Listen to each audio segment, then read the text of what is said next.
ليالي ترى انت صار كلش هوايه تشكين، صار كلش توكسيك. اني؟ اي انت توكسيك. شنو توكسيك؟ انت لا شنو يعني توكسيك؟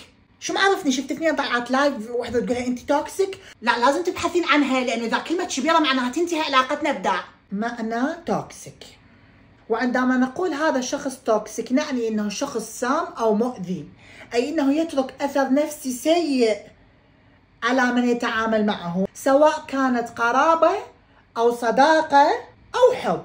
وغالبا ما يلعب الشخص السام دور الضحيه، لعبتك، وعادة ما يتسم بالنرجسية. لا لحظة حبي، خاف انتي دا تبحثين عن معنى اسم ليالي. لا حبي، هاي معنى كلمة توكسيك. بس حبي ما قلتي شي غلط، يعني اوريدي اعرفهم ذني الصفات، يعني اني توكسيك؟